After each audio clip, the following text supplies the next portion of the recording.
AITA for leaving my Bumble date stranded at a restaurant after she admitted she was going to her guy best friend's place after the date.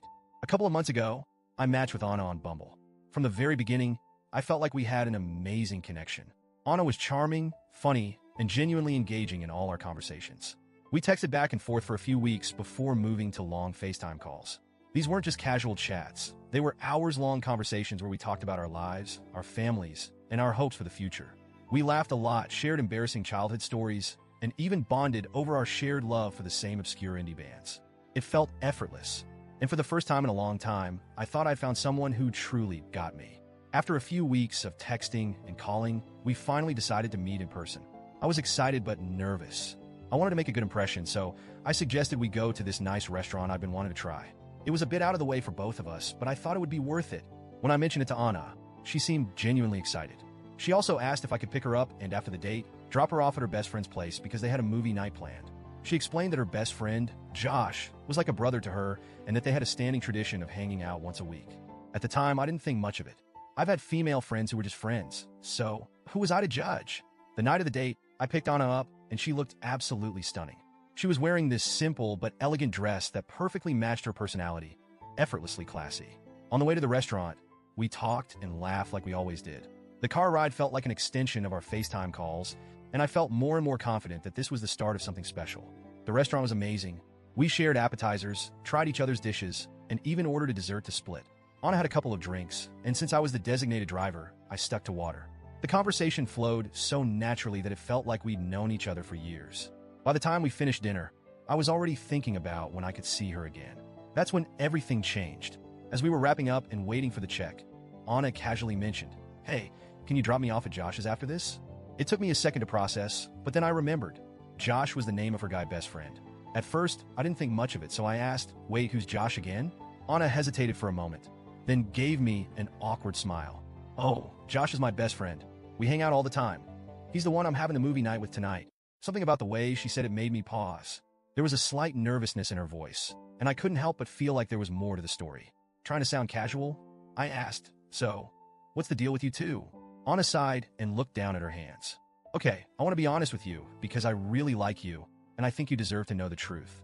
Josh and I have been best friends for years, and sometimes, during our movie nights, we make out. But it's not a big deal. It's just a casual thing between friends." I felt like someone had punched me in the stomach. Here I was, thinking this date was the beginning of something meaningful, and now she was telling me that she was planning to go make out with her best friend after our date? I didn't even know what to say. My mind was racing, and I could feel a mix of anger, disappointment, and humiliation building up inside me. After a long pause, I finally managed to ask, "So, you're expecting me to take you to his place where you'll make out with him after tonight?" Anna's face turned red, and she quickly shook her head. "No, it's not like that. I mean, yes, we sometimes make out, but it's not serious. I really like you, and I want to be honest with you, because I see a future with you." Her words only made me feel worse. How was I supposed to believe that she was serious about me when she was still entangled in whatever this was with Josh? I tried to keep my cool, but I couldn't hide the hurt in my voice. "I think you should call Josh to come pick you up," I said. Anna looked shocked. "What? Why? I didn't mean to hurt you. I just wanted to be upfront because I thought you'd appreciate my honesty." "I do appreciate your honesty," I replied. "But I can't sit here and pretend like this doesn't bother me.